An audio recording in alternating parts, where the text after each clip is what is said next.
안녕하세요. 저는 올해 70이 간 넘어선 할머니입니다. 제 나이 또래의 여성분들은 할머니라는 말을 싫어한다고 요즘은 여사님이라는 말이 유행이라고 하죠. 하지만 저는 손자 손녀들이 너무 좋아서 그 애들한테서 할머니라고 불리는 게 전혀 싫지 않답니다. 여러분들에게 제 가족을 좀 소개해드릴까 해요. 저는 몇 년 전에 남편을 먼저 하늘나라로 보냈고 슬하에 아들 둘에 막내딸 하나를 키워 다들 시집장가 잘 가서 일가를 이루고 잘 살고 있답니다. 손자도 첫째는 아들 둘, 둘째는 아들 하나 딸 하나, 그리고 막내딸은 외손주로 딸 하나를 낳아서 잘들 키우고 살고 있습니다. 제가 남편이 죽고 나서 혼자 살다 보니까 밤에 잠을 못 잘 때가 많거든요. 그래서 라디오를 틀어두고 자는 일이 많았는데 우리 큰손자가 라디오보다 재미있는 유튜브 채널이 있다고 해서 유튜브라는 것을 다운받아 봤답니다. 그러다가 옛날에 듣던 라디오 극장 같은 이 사연에 빠지다 채널을 알게 되어서 매일 밤마다 즐겁게 듣다 스르르 잠에 빠지곤 한답니다. 제가 이 채널을 좋아하는 이유는 각양각색의 사연들이 많아서이기도 한데요. 매일 다양한 사람들의 살아가는 이야기를 듣다 보니 저에게도 얼마 전에 그런 막장 드라마 같은 일이 일어났던 게 생각나서 이렇게 사연을 보내게 되었습니다. 70대 할머니 이야기라도 재미있을지 모르니까 끝까지 잘 들어주시길 바랍니다. 저는 가난한 시골 농부의 둘째 딸로 태어났습니다. 저의 부모님은 일제강점기 때부터 소작농으로 착취만 당하고 살아오셨어요. 그러다 해방이 돼서 일본인 부자들이 다들 본국으로 도망간 후 조그마한 땅을 가지게 되셨고 그 땅에서 농사를 짓고 사셨습니다. 그렇게 돈을 벌어 땅을 사고 또 사고 그렇게 하다 보니 어느새 땅 부자가 되어 있었다는 겁니다.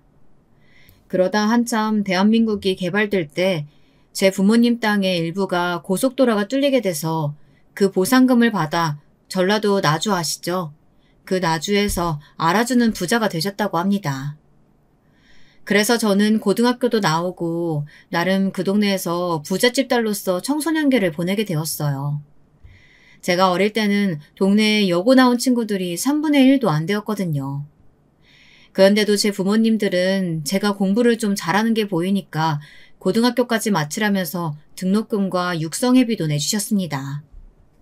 지금 생각하면 옛날 어른들 치고는 굉장히 깨어 계신 분들이었죠. 고등학교를 졸업하고 저는 광주 시내에서 직장 생활을 했습니다. 작은 사무실에서 격리 일을 했는데요. 그러다 동네에서 선이 들어와서 부모님이 선이나 보라고 하셨습니다. 저는 주말에 고향으로 돌아가서 한번 선만 보기로 했었는데 그 자리에서 남편을 만난 거예요. 남편은 옛날 사람 같지 않게 키도 크고 덩치도 컸답니다. 처음 봤을 때 무슨 씨름 선수 같다는 생각이 들 정도였으니까요.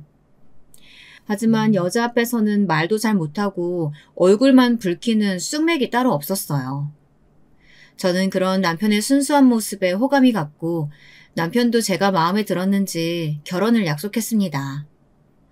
저와 남편 둘 다 나주가 고향이어서 결혼식은 나주에서 하기로 했습니다. 그리고 저는 결혼한 후 짧은 직장 생활을 마치고 남편의 직장을 따라 전주로 이사를 했습니다. 남편은 나주에서 작은 전자기기를 만드는 공장의 공장장이었는데요. 그 시대에 공고를 나와 수리공부터 시작해 조립, 검사 등 착실하게 경력을 쌓아 공장장이 된 것이었어요. 젊은 나이에 출세했다고 시어머니가 굉장히 남편을 자랑스러워 하셨습니다. 시댁 어른들도 나주분들이시고 친정이랑 같은 동네에서 농사를 짓고 사시니 주말엔 거의 우리 집 아니면 시댁에 가서 농사일을 돕게 되었습니다.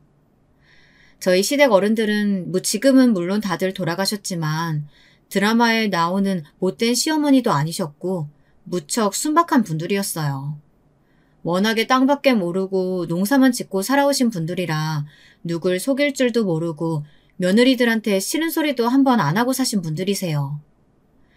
그러다 보니 저 역시 우리 애들이 결혼할 때도 좋은 시어머니가 되어야겠다 생각을 많이 하고 살았습니다. 그저 저희 시어머니처럼만 하자고 생각했죠. 그러면 어디 가서 며느리들한테 욕은 안 먹을 거라고 믿었으니까요. 제 남편은 전주에서 전자기기 공장을 사장님께 인수받아 사장이 되었습니다. 거기다가 우리 친정도 땅 부자이다 보니까 저는 아이들한테도 부족함 없이 뭐든 해주면서 키울 수가 있었습니다. 그래서 그런지 장남인 우리 영준이는 공부도 잘했지만 조금은 제멋대로인 아이가 되어버리고 말았습니다. 어릴 적부터 욕심이 많아서 용돈도 먹을 것도 제 동생들보다 조금이라도 더 많이 받아야 했습니다. 처음에는 장손의 장남이라고 저희 시부모님도 손자 영준이를 너무 오냐오냐 해주시곤 했죠. 만나기만 하면 용돈도 듬뿍 주시고 명절 때 다 같이 밥을 먹을 때도 영준이한테만 소고기며 갈치며 맛있는 것들로만 앞에 놓아주셨습니다. 제 둘째 아들과 딸은 시댁에 갈 때마다 그런 할머니의 모습에 불만을 가지기도 했는데요. 참 사람 좋으신 분들이긴 하지만 옛날 분들이라 그런지 장남에 대한 편애만큼은 어쩌실 수 없었던 것 같아요. 엄마, 할머니는 형만 좋아하시나 봐. 형한테만 용돈 10,000원이나 더 주고 나하고 영애한테는 딱 10,000원씩만 주셨단 말이야. 맞아. 요즘 같은 시대에 어떻게 아들, 딸, 장남 이런 걸로 차별 대우받아야 돼? 나 너무 억울해. 다 같은 손자, 손녀지.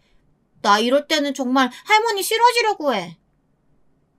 그렇게 시댁에 갔다 오는 날엔 제 둘째 아들이랑 딸에게 어김없이 불평불만을 들어야만 했어요. 저는 큰애 몰래 둘째와 딸에게 용돈을 더 주면서 할머니가 일부러 그러시는 건 아니라며 참으라고 다독거리곤 했습니다. 그 후로도 세월은 빠르게 흐르더군요. 장남 영준이는 서울에 있는 대학을 나와 서울에 사는 여자친구를 만나더니 결혼 후에도 서울서 살더라고요. 큰아들이 결혼할 때 저는 조금 서운하기도 했어요. 하지만 제가 좀 마음에 안 들더라도 아들이 사랑하는 사람을 반대하는 것만은 하고 싶지 않았기에 그냥 시원하게 보내줬습니다. 사실 제 큰며느리는 처음 만났을 때부터 저와는 마음이 맞지 않았습니다. 첫인상은 참 예쁘고 얌전하게 보였는데 처음부터 너무 거리낌 없이 저한테 엄마 엄마 하면서 반말을 하더라고요. 저는 좋게 생각해서 나한테 거리감 느끼지 않으려고 애가 저러는가 보다 생각을 하기로 했습니다. 그런데 결혼해서 사돈에게 하는 걸 보니 그냥 말투 자체가 제 부모님에게도 반말을 하더라고요. 결혼하고 큰아들 부부가 처음으로 집에 인사를 왔는데 차려주는 밥만 먹고 손님처럼 가만히 앉아있다가 가는 걸 보니 큰며느리가 앞으로 맞이 노릇을 잘할까 걱정이 되더라고요. 저는 사부인에게 걱정스러운 마음으로 전화를 했습니다. 아유, 사부인 잘 지내셨죠? 그때 결혼식장에서 뵙고 처음 인사드리네요. 애들 신혼여행 잘 마치고 저희 집 와서 저녁 잘 먹고 갔습니다. 근데 우리 며느리가 맏며느리 노릇을 잘 할 수 있을까요? 저는 좀 걱정이 돼서요. 아이고, 감사합니다. 하루 잘 자고 갔다니 다행이네요. 그리고 우리 딸이 좀 부족한 점이 많아요. 막내딸로 자라나서 애가 천방지축 눈치가 없답니다. 제가 다 죄송하네요. 아직도 저한테 반말하고 친구같이 지내요. 그저 시어머님이 잘 가르쳐주시고 사랑으로 품어주셨으면 좋겠네요. 내일은 애들 저희 집으로 좀 들르라고 말해뒀으니까 제가 우리 딸 만나면 잘하라고 이르겠습니다. 전화를 끊었는데도 여전히 찜찜한 마음을 떨칠 수가 없었습니다. 사부인 역시 아무것도 아니라는 듯이 넘겼는데 제가 너무 속 좁게 생각하는 걸까요? 저는 윗사람한테는 그에 맞는 대우를 해주고 받아야 한다고 생각했는데요. 제가 요즘 말로 꼰대였다는 걸까요? 그 후 저는 차례차례 둘째 아들과 막내딸을 결혼시켰습니다. 둘째 아들은 저희 집에서 얼마 떨어지지 않은 전주 시내에 살고 있었고 딸은 광주로 시집을 갔습니다. 그래서 마음만 먹으면 둘째나 셋째네 집에는 자주 갈 수 있었고 그렇게 내외하며 살지도 않았는데요. 큰아들 내외 집에 갈 때만큼은 거리감이 느껴지더라고요. 서울서 사니까 거리감이 느껴지는 것뿐이 아니었습니다. 큰며느리는 제가 어쩌다 아들 집에 한번 가보고 싶다고 말하면 그렇게 싫어하더라고요. 그리고 그 거북해하는 느낌은 큰며느리의 말투에서 다 드러나서 딱히 예의를 갖추고 말고 할 것도 없었습니다. 예, 내가 내일 오랜만에 친구들 만나러 서울 올라가는데 혹시 너희 집에서 하룻밤 지냈다 내려가도 되니? 아, 엄마, 저 내일 약속 있어요. 저도 미룰 수 없는 약속이라서 저녁 먹고 늦게 들어갈 텐데 남편도 야근한다고 했고 그럼 제가 그냥 현관 비밀번호 알려드릴 테니까 왔다 가시던지 마음대로 하세요. 엄마가 제가 집에 없어도 잘 있다 가실 거면 와도 되고요. 이런 식으로 말끝을 분명히 하지 않고 흐리면서 그 애는 제가 불편하다는 것을 숨기려고 하지도 않더군요. 며느리가 저렇게 말하는데 제가 마음이 불편해서 그 집에 갈 수나 있겠습니까? 저는 점점 큰아들네 집에 왕래도 안 하고 거의 남처럼 지내게 되었습니다. 그렇게 한참 무소식이 희소식이다 생각하면서 지냈습니다. 챙겨야 할 자식들이 셋이다 보니 김장을 할 때마다 거의 100포기가 넘어가는데요. 둘째 며느리랑 둘이서 하려니 너무 힘이 들더라고요. 그래도 둘째 며느리는 착하고 고분고분 자기 할도리는 하는 애였습니다. 시어머니가 불러도 거절 한 번 안 하고 지금까지 같이 김장을 해오고 있으니까요. 그래도 큰며느리네 집에 김장김치를 안 보내줄 수는 없는 노릇이니 김치는 택배로 꼬박꼬박 보내주었습니다. 그렇게 몇 년이 지난 후 저는 어처구니 없는 전화를 받았습니다. 아, 엄마, 저희 집 김치 잘 안 먹어요. 먹을 사람 없어요. 우리 애들도 김치 안 좋아하고 남편도 거의 집에서 밥 한 끼도 안 먹어요. 신혼 때부터 계속 말하고 싶었는데 엄마가 실망하실까봐 계속 참고 있었거든요. 이제 결혼한 지 10년도 됐으니까 저도 좀 할 말은 하고 살아야 속병이 안 날 것 같아서요. 이제 저희 집에 김치 택배 안 보내셔도 돼요. 뭐? 그게 무슨 소리야? 이제껏 이 시할머니랑 시할아버지가 농사 지은 걸로 받은 배추랑 고춧가루로 정성껏 담아서 보냈던 것들인데 필요가 없어? 아니 그렇게 싫었으면 처음부터 안 받는다고 하지 그랬어. 내가 네 동서랑 둘이 얼마나 힘들게 담아다 줬는데. 그러니까요. 너무 정성 들여서 하실 필요는 없다고요. 원하지 않는 친절은 친절 아닌 거 몰라요? 엄마도 연세가 그만큼 되셨으니까 눈치가 좀 있으셔야죠. 하여튼 난 할 말 다 했으니까 끊을게요. 툭 끊긴 전화기를 들고 저는 손을 부들부들 떨었습니다. 처음부터 제 김치가 마음에 안 들었다는 얘기를 어떻게 이렇게 아무렇지 않게 할 수가 있어요. 차라리 며느리 말대로 입맛에 안 맞았다고 하면 빨리 말해주었더라면 그 고생하지 않고 3, 40포기는 빼고 했겠죠. 저는 생각할수록 며느리의 마지막 말이 서운했고 화가 나더라고요. 저는 남편이 들어오기를 기다려서 오늘 있었던 며느리와의 통화 내용을 전부 말했습니다. 그리고 이렇게 덧붙였죠. 여보, 큰며느리랑 나는 정말 안 맞나 봐. 아무리 자기가 막내딸이었대도 그렇지 남의 집에 큰며느리로 왔으면 그에 맞는 행동을 해야지. 아휴, 생각할수록 화가 나네 정말. 당신은 어떻게 생각해요? 내가 나쁜 시어머니야? 잘해줘도 저 난리니 이제부터 뭐 해주고 싶지도 않아. 어떻게 며느리 성격을 하루아침에 고쳐. 당신이 좀 참고 두고 보자고. 그래도 나이 더 먹으면 철 좀 들겠지. 그냥 해달라고 하는 것만 해줘. 괜히 다른 친절 베풀지 말고. 남편은 그래도 자식이라고 며느리 편을 들더라고요. 그 말을 듣고 저는 둔해서 남편과 며칠 동안 말도 안 하고 지냈습니다. 제가 속이 좁은 사람이라 그런 건지 저는 큰아들이 제 아내 편을 들 때도 그렇고 제 남편이 큰며느리에게만은 참아보라고 얘기할 때마다 부글부글 화가 치밀었습니다. 크고 작은 큰며느리와의 불화가 있을 때마다 제 곁에는 제 편을 들어줄 사람이 없었습니다.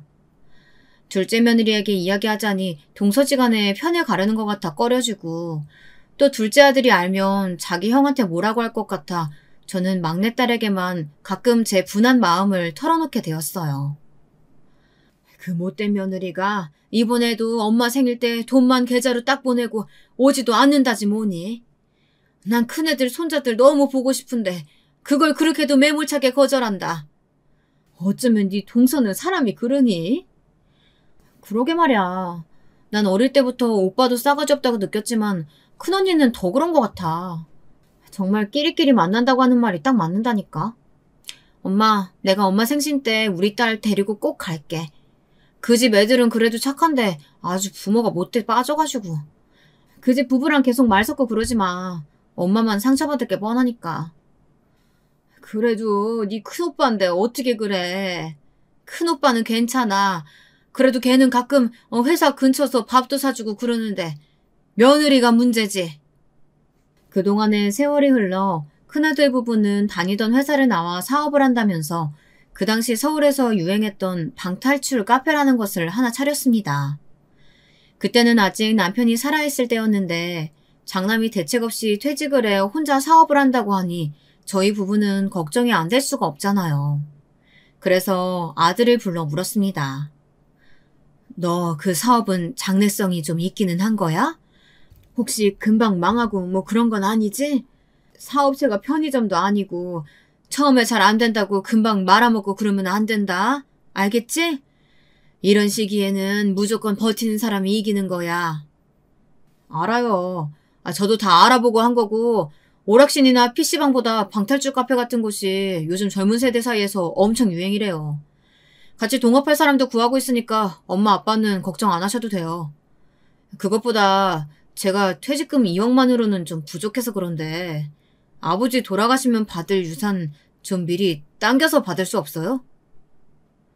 오늘 여기까지 온 게 그것 때문이구나. 내가 너한테만 미리 유산 증여하면 네 동생들은 뭐라고 생각하겠니? 받고 싶으면 네 동생들이랑 의논해서 허락 받아가지고 와. 그래야 줄 수 있지 아니면 난 못 준다. 그리고 그거 유행 지나면 어쩌려고 그래? 저는 큰아들이 한다는 그 카페에 대해선 아는 것이 하나도 없었고 남편은 걱정돼서 그런지 유선 증여를 쉽게 허락하지 않으려고 하더라고요. 저는 그래도 장남이 손 모아가며 부탁하는데 매몰차긴 거절하긴 좀 그랬어요. 그래서 제가 따로 모아두었던 3천만 원이 들어있는 통장을 남편 몰래 큰아들에게 주었습니다. 큰아들은 저에게 우물쭈물 고맙다고 말하고는 그 돈을 넙죽 받아가지고는 뒤도 안 돌아보고 서울로 달아나듯 가버리더군요. 저는 그런 큰아들의 뒷모습을 보면서 돈을 주고도 왠지 찜찜했습니다. 그래도 부모 마음이란 게 어디 그렇습니까? 그저 자나깨나 자식들이 잘 되기만을 바라고 있는 마음 아니겠어요? 그 카페라는 사업을 벌이고 나서부터 안 그래도 거의 시댁에 오지 않았던 큰아들과 며느리는 발길이 아예 더 뜸해졌습니다. 그 와중에 둘째 아들이 아버지의 뒤를 잇겠다고 하면서 다니던 직장을 그만두고 제 남편이 운영하던 전자기기 공장에 새로 들어와 일을 배우고 있었거든요. 장남보다 더 든든한 아들 노릇하는 둘째 아들에게 저는 더 마음이 가는 것을 어떻게 막을 수는 없었어요. 그런데다 둘째 며느리가 성격도 더 묻어나고요. 저는 그 애들을 만날 때마다 이 애들이 오히려 장남 부부였다면 얼마나 좋았을까 하고 아쉬워하곤 했답니다. 다행히 큰아들의 방탈출 카페는 유행에 따라서인지 장사가 잘 된다고 하더라고요. 하지만 특히 주말에는 돈을 더 많이 벌어들이니까 큰아들은 일주일에 한 번 쉬는 날조차 제대로 없었습니다. 그런 날들이 몇 년이 지나가고 나서 보니 큰아들은 눈에 띄게 눈밑이 검게 변해서는 건강이 안 좋아지는 것 같았습니다. 하지만 반대로 큰며느리는 피부과에 다니면서 주름 시술하고 성형까지 하면서 오히려 예전보다 더 젊어지고 예쁘게 변하는 것이 느껴지더라고요. 우리 아들이 번 돈으로 그 애가 병원비며 백화점, 피부 시술, 스파 이런 것들에 다 퍼주면서 사는 것 같았어요. 저는 큰며느리의 그런 뻔뻔한 모습에 치가 떨렸습니다. 남편이 밖에서 고생을 하면 집에서 애들 잘 키우고 집안일이라도 잘하면 좋으련만 그 애는 그런 기본적인 것도 관심이 없었으니까요. 가정주부인 큰며느리가 직장 다니는 둘째 며느리보다 더 바쁘다면서 일주일에 2번 파출부를 부른다니 제 생각엔 이해가 안 되는 일이었습니다. 신혼 때부터 그다지 마음에 차지 않았던 큰며느리는 세월이 지날수록 저와는 맞지 않고 점점 더 큰아들 부부에게 정이 떨어졌습니다. 그 와중에 공장에서 열심히 일하던 제 남편에게 사달이 생겼어요. 그 청천벽력 같은 일은 어느 날 점심때쯤 둘째 아들에게 전화가 와서 시작되었습니다. 어머니, 저 영민이에요. 큰일 났어요. 아버지 방금 쓰러지셨어요. 구급차로 전북대 병원 가 있을 테니까 어서 병원으로 와주세요. 저는 멍하니 아들의 전화를 듣기만 하고 있었습니다. 도무지 현실감이 없었어요. 아침 일찍 일어나서 밥 잘 먹고 출근한 사람이 갑자기 쓰러졌다고 하니 믿을 수가 있어야죠. 그렇게 10여 분을 아무 생각도 못하고 백지 상태로 있다가 저는 펑펑 울면서 병원으로 달려갔습니다. 응급실에서 제 남편은 링거와 호스 등을 달고 힘없이 누워있더군요. 의사는 뇌출혈이라고 했고 다행히 빨리 발견하고 처치가 되어서 수술을 하면 괜찮을 거라고 했습니다. 둘째네 부부는 수술실 앞에 와서 초조하게 수술이 끝나기만을 기다리고 있었어요. 처음에 수술만 하면 괜찮을 거라는 병원 의사의 말과는 달리 수술 자체는 7시간이나 걸렸습니다.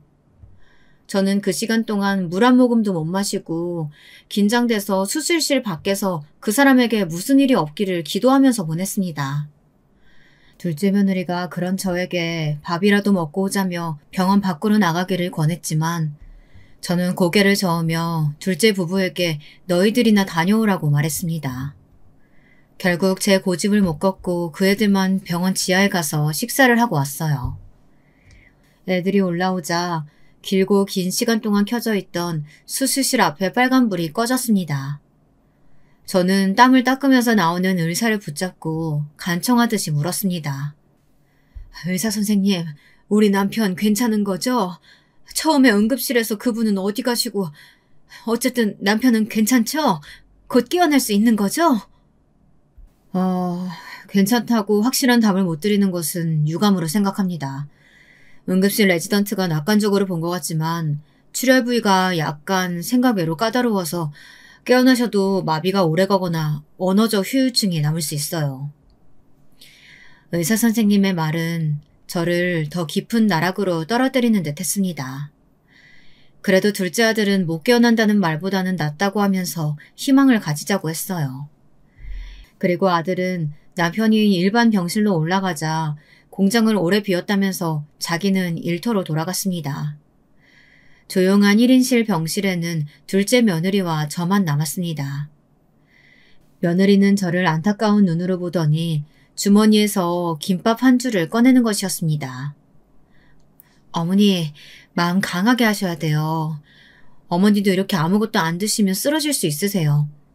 그러니까 아버님 병실은 제가 있을 동안 어디 휴게실이라도 가서 이거 좀 드시고 누워있다 오세요. 먼저 쓰러지시면 안 되세요.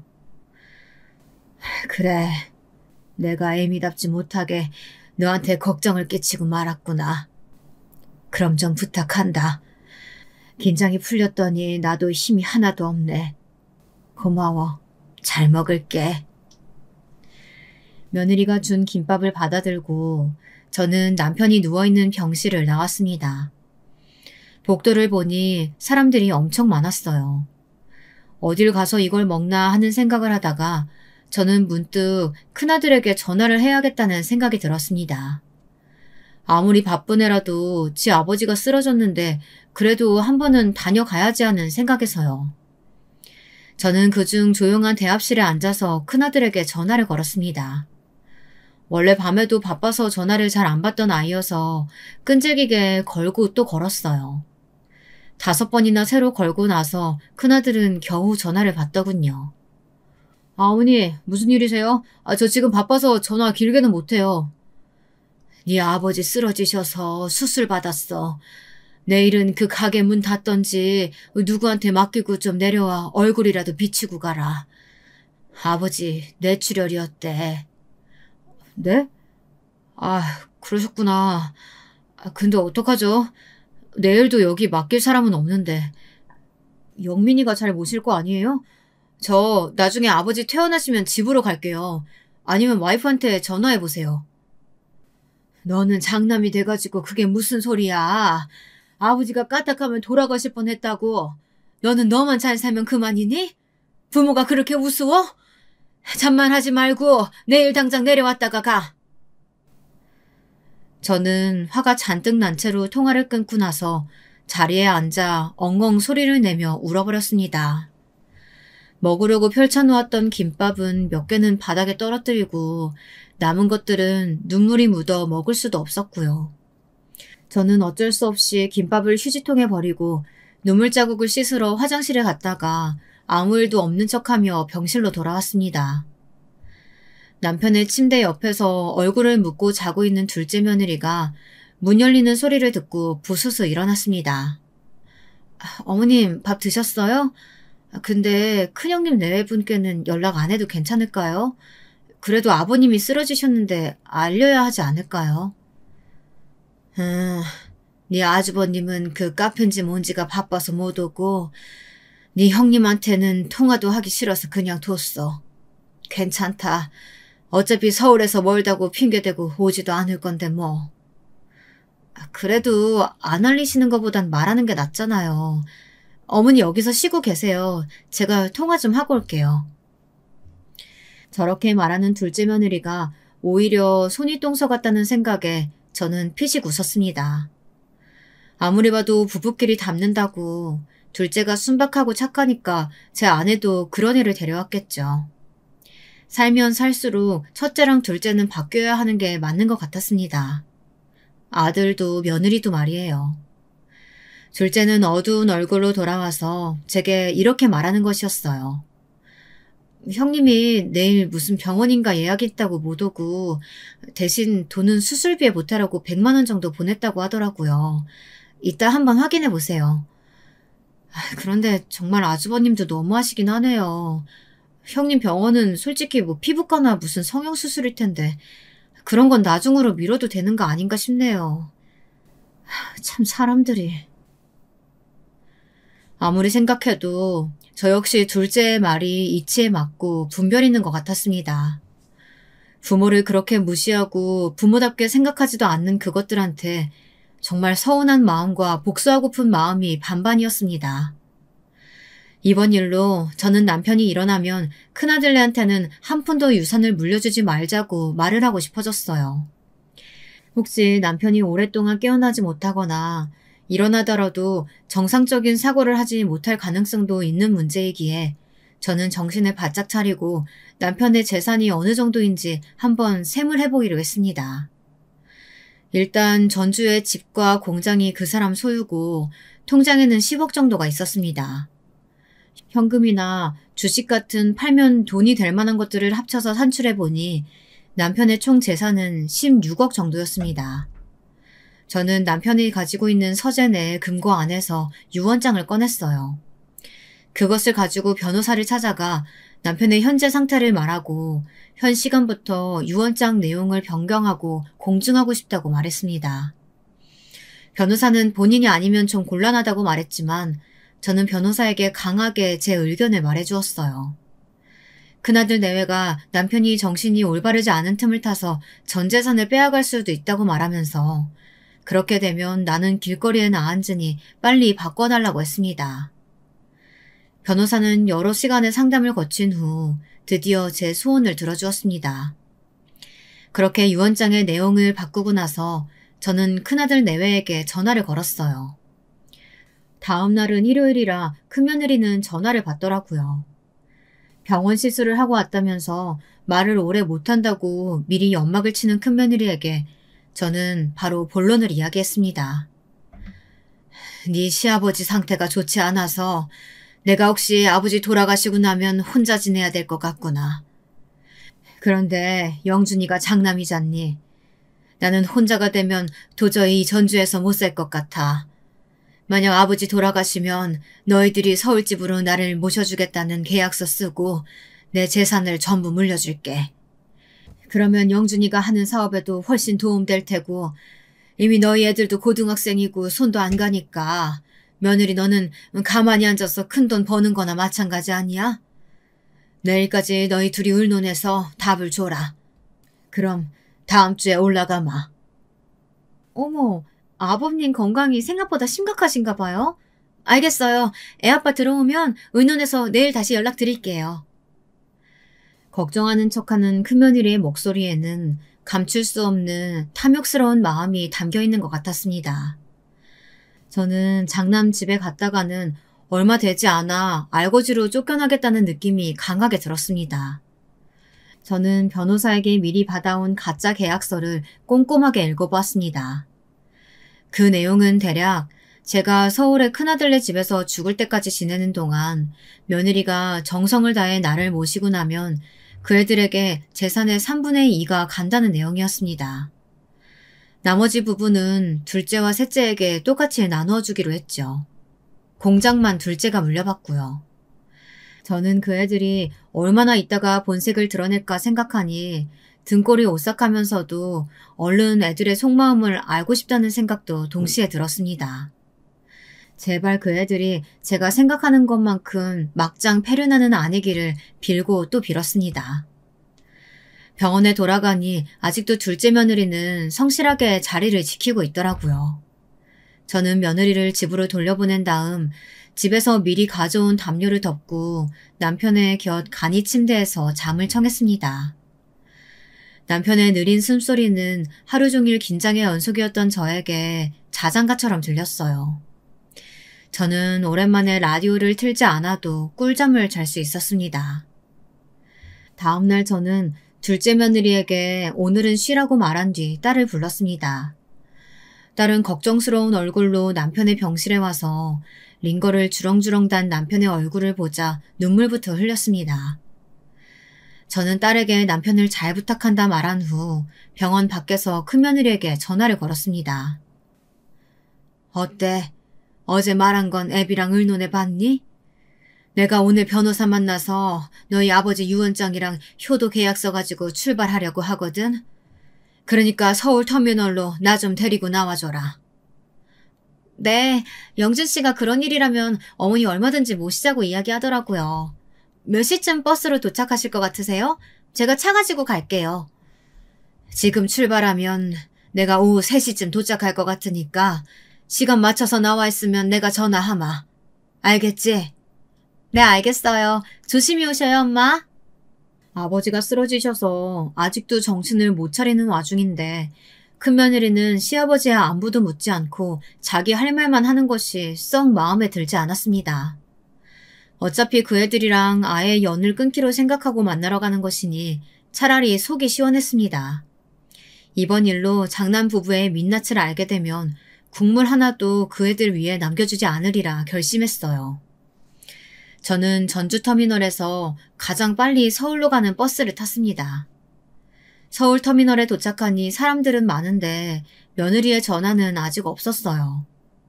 저는 가슴이 두근거리면서 며느리가 꼭 저를 데리러 오기를 바랬지만 제가 아무리 전화를 하고 문자를 보내도 며느리에게서는 답이 없었습니다. 3시에 터미널에 도착해서 저녁 6시가 되도록 결국 큰며느리는 오지 않았습니다. 이런 결과를 머릿속으로는 예상하고 있었지만 막상 당하고 보니 슬프고 화가 나서 견딜 수가 없었어요. 처음부터 내 말을 믿지 않은 것은 물론이고 며느리도 꼭 나올 것처럼 속이고 서울 지리도 잘 모르는 나를 엿먹이려고 이 시간까지 아무런 답도 없는 게 틀림없었습니다. 저는 결국 다시 전주로 가는 표를 사 버스에 몸을 실었어요. 저도 모르는 사이에 눈에서 눈물이 흘러내렸습니다. 제 옆에 탄 10대로 보이는 학생이 저에게 괜찮으시냐고 조심스럽게 묻더라고요.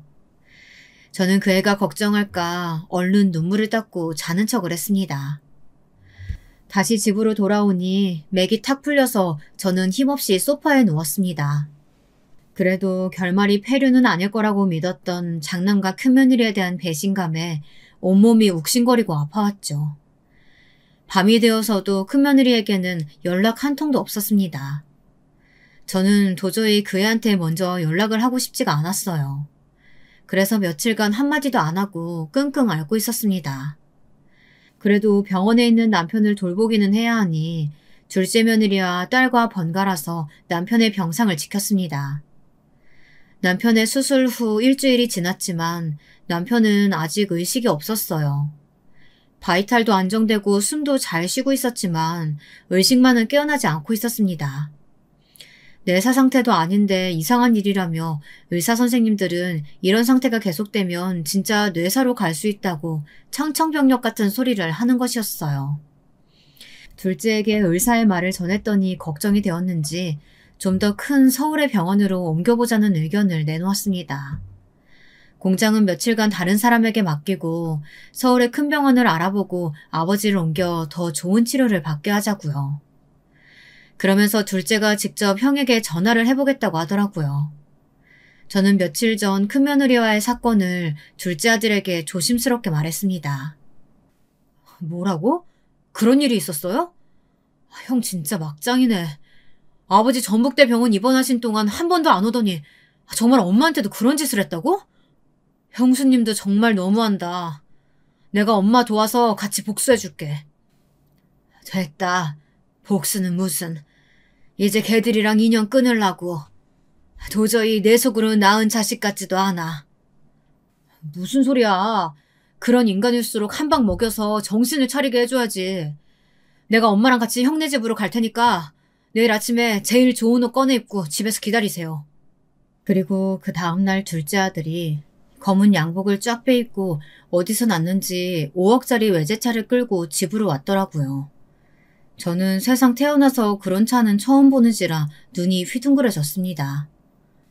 아니 너 이런 번쩍거리는 외제차가 어디서 났어? 설마 너 이거 산 거 아니지? 설마 엄마. 내가 하루아침에 이런 차를 어떻게 사요. 고등학교 동창놈이 가지고 있는 건데 내가 어젯밤에 전화로 사정사정해서 빌린 거야. 형 기 죽여놓으려면 이런 것 좀 필요할 것 같아서요. 엄마. 엄마는 옷이 이런 거밖에 없어? 완전 시골 아줌마스럽잖아.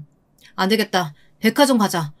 형네 집에 가기 전에 엄마 옷부터 사야겠다. 둘째는 그 비싼 외제차에 저를 태우고 전주에서 제일 큰 백화점으로 데려갔습니다. 그리고 100만 원이 넘는 옷을 사주었습니다. 저는 큰애 부부에게 보이려고 이런 낭비를 해야 하는 건지 제가 하려고 하는 일이 과연 필요한 건지 의심이 들었습니다. 제가 옷값이 걱정되어 둘째한테 그만하자며 거절을 했지만 둘째는 아무 말 말고 이런 때에 옷 얻어 입으라고 하면서 이 정도 옷은 사줄 능력 된다고 자기만 믿으라고 하더라고요. 아들이 골라준 그 옷은 비싸서가 아니라 제 마음에 꼭 들었습니다. 왜냐하면 둘째 아들이 사준 옷이기 때문이죠. 저는 이것저것 재지도 따지지도 않고 제 편을 들어주는 아들에게 든든함과 고마움을 느꼈습니다. 둘째 아들과 함께 장남의 집으로 찾아가는 동안 저는 차 안에서 내내 기분이 좋아 커피도 마시고 잠도 설핏 들었다가 일어나고 했습니다. 드디어 서울에 도착해 찾아간 장남의 집은 한강이 보이는 꽤 넓은 평수의 아파트였어요. 처음 결혼했을 때는 서울 변두리에 있는 작은 국민형 주택이었는데 그동안 돈을 좀 벌긴 했는지 새로 지은 브랜드 아파트에 살면서 그때까지 부모도 형제도 한 번도 초대하지 않았다고 생각하니 새록새록 큰아들에 대한 야속한 마음이 생기더라고요. 둘째 아들은 첫째의 집 앞에서 형에게 전화를 걸었습니다. 제가 전화했을 때와는 달리 제 동생의 전화는 그래도 빨리 받더라고요. 형, 나 영민인데 지금 형네 집 앞에 와 있어. 오늘 형 그 방탈출 카페 문 닫고 집에 있는 거 다 아니까 이 문 열지? 그나들은 현관문을 열더니 놀란 눈으로 번쩍이는 새 옷을 입은 저와 둘째 아들을 번갈아 가면서 바라보았습니다. 갑자기 이렇게 불쑥 찾아오면 어떡하냐? 아무리 가족끼리여도 그거 실례인 거 알아? 내가 어제 엄마한테 너무 황당한 말을 들어서. 좋은 말 할 때 이거 열지. 집에 좀 들어가서 얘기하자. 안 그러면 현관 앞에서 소리 지른다. 둘째 아들의 무서운 얼굴과 으름장에 놀랐는지 큰아들은 문을 열고 우리들을 맞아들였습니다. 둘째 아들은 들어오자마자 소파에 퍼질러 앉아 제 형수를 부르더니 커피라도 가져다 달라고 명령하듯 말했습니다. 큰며느리는 안방에 있다 깜짝 놀라 밖으로 나와서 표독스러운 표정을 지으면서 소리쳤어요. 아니, 이렇게 불쑥 찾아와서 커피를 달라고요? 시동생은 예절도 없어요? 어머니도 그렇고요. 형하고 형수한테 이렇게 불손하게 대하는데 왜 안 말리시는 거예요? 똥 묻은 것이 겨 묻은 거 나무란다더니 딱 그 짝이었습니다. 저는 화가 나서 벌떡 일어나 큰며느리한테 손을 휘두르며 소리쳤습니다. 예, 네가 그런 말 할 처지라도 되는 줄 아니? 일주일 전에 그렇게 철석같이 마중 나온다고 하더니 나오지도 않고 내 전화도 문자도 씹고 너야말로 버릇없이 이 CM이 고려장 하는 거 아니야? 내가 너 찾겠다고 거기서 서울터미널에서 헤맨 것만 생각하면 아직도 이가 갈린다. 내가 오늘은 효도 계약서고 뭐고 다 엎어버리려고 찾아온 거니까 이참에 아예 모자지간에 연도 끊자. 아니 어머니 그게 무슨 말씀이세요? 그날 안 오신 거 아니었어요? 저는 이 사람한테 터미널에서 어머니 못 봤다고 얘기 들었는데. 당신 도대체 어떻게 된 거야? 큰아들은 제 아내를 쳐다보더니 의아한 표정으로 물었습니다. 그러자 큰며느리는 갑자기 안절부절 못하면서 손을 달달 떠는 게 아니겠습니까? 아니 그게 아니고 사실은 그날 제가 다른 큰일이 생겨서 터미널에 못 갔어요. 어머니 죄송해요. 그 후에 전화하려고 했는데 도저히 죄송해서 전화를 못했어요. 그 말 같지도 않은 소리 하지 마라.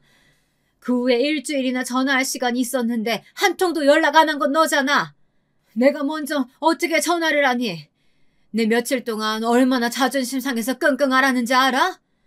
너희들 같은 나쁜 새끼들은 앞으로 살면서 보고 싶지도 않고 더 볼 일도 없다. 그러니 아버지 돌아가셔도 너희들 유산 한 푼도 받을 생각하지 마. 엄마가 하고 싶은 말은 이것뿐이야. 저는 마루에 있는 탁자에 가짜 서류를 던지듯 내려놓았습니다.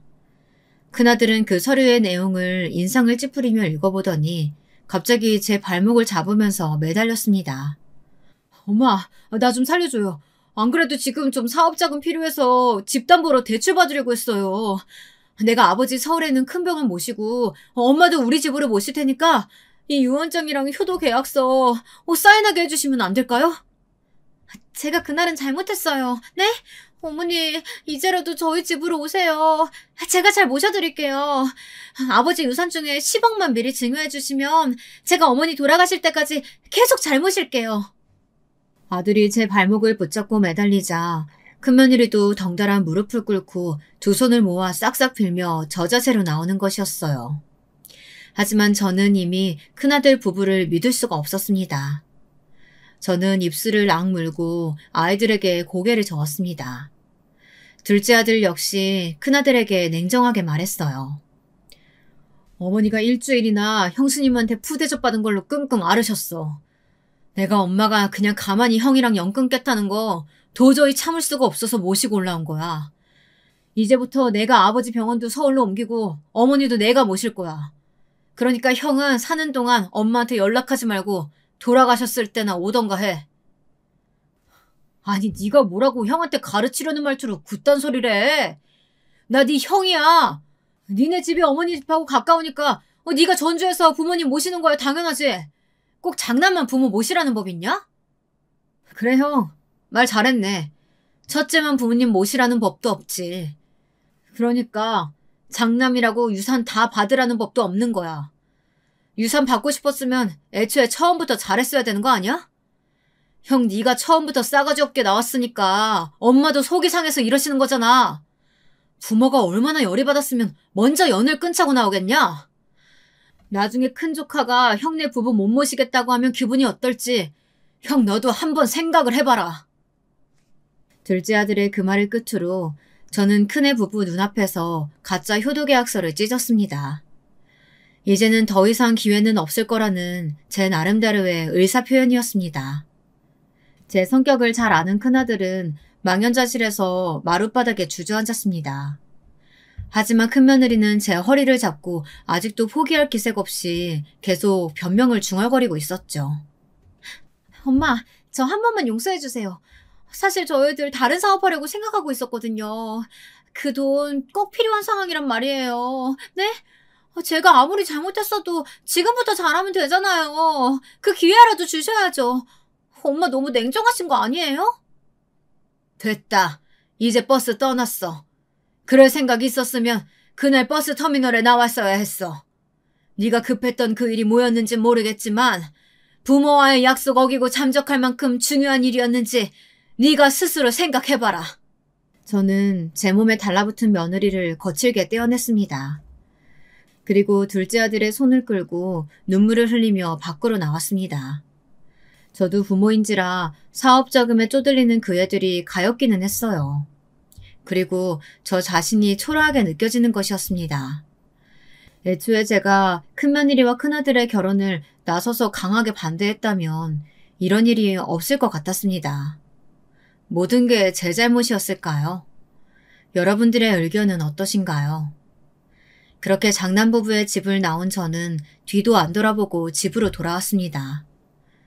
다행히 남편은 서울의 세브란스 병원으로 옮겨진 후 이틀 만에 의식을 되찾았어요. 그동안 저는 둘째 부부와 호텔방을 하나 잡아 번갈아 투숙하면서 남편의 병간호를 했습니다. 남편은 의식을 찾고 난 후 일주일 만에 어눌하게나마 말을 하게 되었고 오른손과 다리에 마비는 왔지만 재활훈련을 하면서 퇴원해도 된다는 진단을 받아 전주에 내려갈 수 있게 되었습니다. 남편이 서울 세브란스에 입원해 있는 동안 큰며느리는 제가 오지 말래도 매일 와서 아버님을 돌보겠다. 그러니 유언장 내용을 좀 고쳐달라 이렇게 간청을 했어요. 하지만 저는 얼른 썩 꺼지라고 화를 내면서 며느리를 쫓아냈습니다. 그 모습을 보더니 퇴원을 하고 집으로 돌아간 날 남편이 제게 물었습니다. 아니, 어떻게 큰애 부부한테 그렇게 매몰차게 알 수가 있어? 당신 무슨 일 있었나? 내가 아픈 동안에 애들이랑 다퉜어? 말도 마요. 난 그 애들 이제 자식 취급도 안 하니까. 당신이 전북대병원에서 못 깨어날 때 걔네들 하루도 면회조차 안 왔어. 그러다가 내가 당신 재산 얼마라고 공개하니까 그때서야 모신다는 둥 집으로 오시라는 둥 이러면서 안면이 싹 바뀌잖아. 돈 때문에 부모 모시려는 그런 것들은 이제 내 아들도 며느리도 아니야.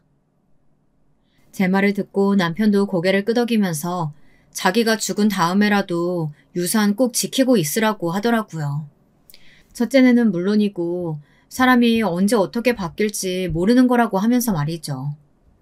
그러나 둘째 아들은 제가 유산 공개를 하기 전에도 저한테 진심으로 잘 대해줬고 둘째 며느리도 남편이 병상에 누워있을 때 거의 매일같이 찾아와 병간호를 했다고 했더니 그래도 한 놈만 나쁜 놈이라 다행이라고 우리가 자식 농사를 완전 망치지는 않은 거라며 저를 위로해 주었습니다. 병원에서 퇴원한 후 남편은 저를 의지하면서 집에서 요양을 했습니다. 저는 이제 얼마나 남편의 얼굴을 볼지 모른다는 불안감에 하루하루 잘해주려고 노력하고 있어요. 둘째네와 딸도 주말에는 다른 약속 같은 걸 잡지 않고 우리 집으로 와 다 같이 한 끼라도 챙겨 먹고 손자 손녀들도 일부러 데려와서 보여주려고 노력을 했죠. 그렇게 1년이 지나자 남편은 어느 날 갑자기 신부전으로 세상을 떠났습니다.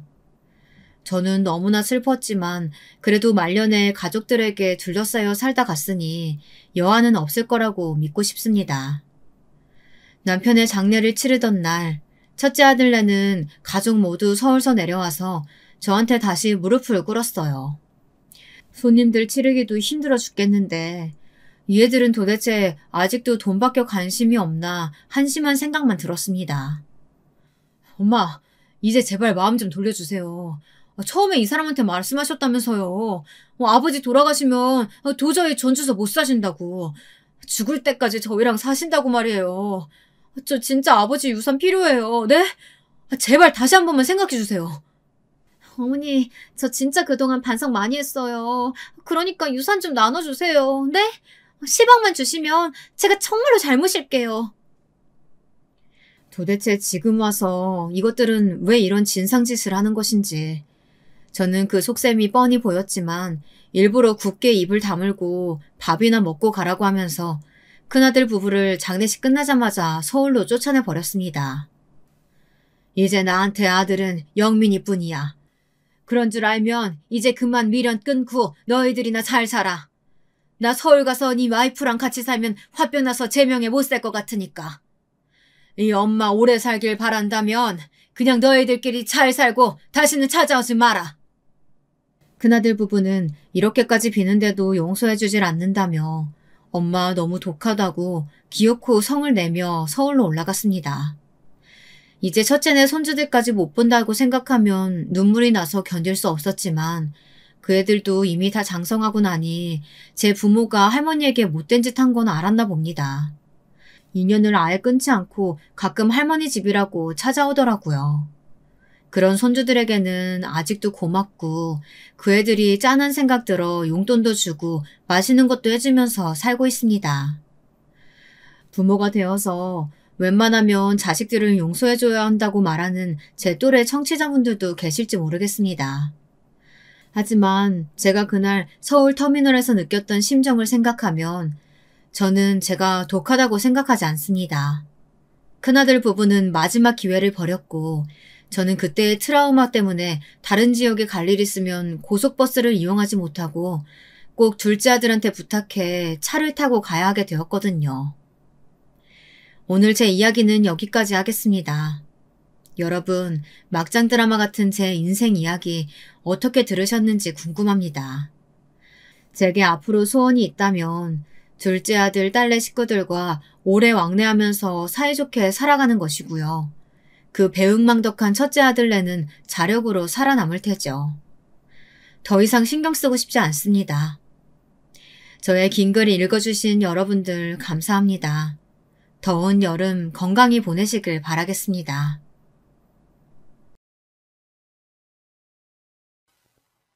안녕하세요.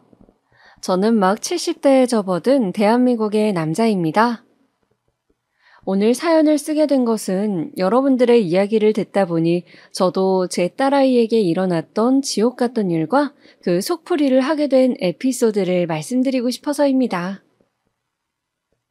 저는 보수적인 산골마을에서 태어났습니다. 저희 부모님은 농사를 지으셨어요.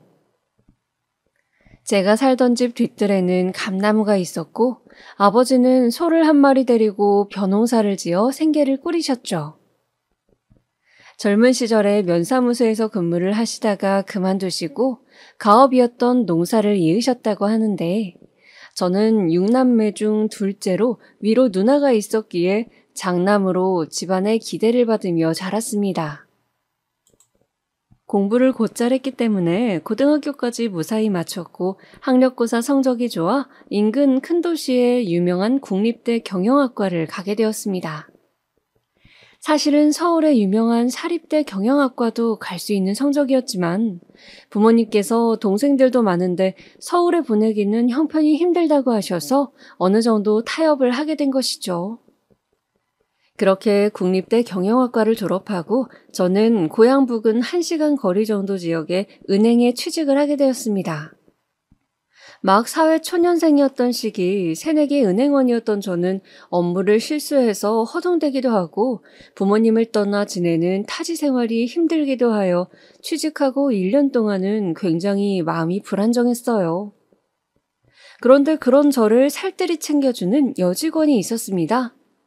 비록 고졸로 은행 창구 일을 하는 친구였지만 항상 깔끔한 옷차림에 성실하고 부지런한 직원이었어요.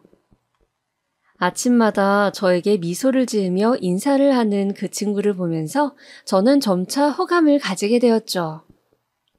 자판기 커피를 함께 마시며 이것저것 물어보니 시골에 형제가 많다 보니 고등학교를 졸업하고 은행에 취직하게 되었다고 했습니다. 저희 때는 여자들이 대학까지 마치는 경우는 흔치 않기도 했고요. 저는 그 아가씨와 결국 연애를 하고 부모님의 반대를 무릅쓰고 결혼하여 이듬해 예쁜 딸을 낳았습니다. 아내는 아기를 낳고 일을 그만두었는데 아기를 낳을 때 피를 많이 흘려서 수혈을 받은지라 산후조리를 한다고 했지만 항상 피곤해하고 기력이 없어 했습니다. 저는 아내가 잘 쉴 수 있도록 보살폈지만 결국은 신장에 이상이 생겨 아내는 그 힘들다는 투석을 하게 되었죠. 저는 은행 일을 하면서 아내를 살뜰히 보살폈지만 아내는 제때 신장을 이식받지 못해서 결국은 제 딸아이가 5살밖에 안 되었을 무렵 하늘에 별이 되고 말았습니다. 세월이 많이 지난 일이라 지금은 이렇게 담담하게 말하지만 그 당시에는 정말 하늘이 무너지는 것 같더군요. 황망하게 아내의 장례식을 치르는데 저도 그냥 아내를 따라 관에 들어가서 뚜껑을 닫아버리고 싶더군요. 아마 그때 제 등 뒤로 업어달라고 매달리던 딸아이가 없었다면 저는 제정신을 유지하지 못하고 우울증에 시달리다가 극단적인 선택을 했을 겁니다. 아내가 그렇게 떠나고 부모님의 도움을 받아 딸아이를 키우면서 자식을 위해서 남은 생을 다 바치겠다고 다짐했습니다. 먼저 간 아내의 목까지 내가 엄마 아빠 몫을 다 해주리라. 우리 아이가 그늘이 없게 내가 잘 키우리라 하고 매일 아침마다 화장실 거울을 보면서 주문을 외우듯이 스스로에게 세뇌를 했던 것 같아요. 조금 커서 유치원에 간 딸아이가 아빠, 우리 엄마는 하늘나라에서 언제 와? 라고 물을 때마다 저는 눈물을 속으로 삼키면서 아주 나중에 우리가 하늘나라에 가게 되면 엄마랑 만날 수 있을 거야. 라고 말하면서 딸아이를 꼭 안아주었습니다. 그럴 때면 딸은 숨 막힌다면서 저를 타박하곤 했죠.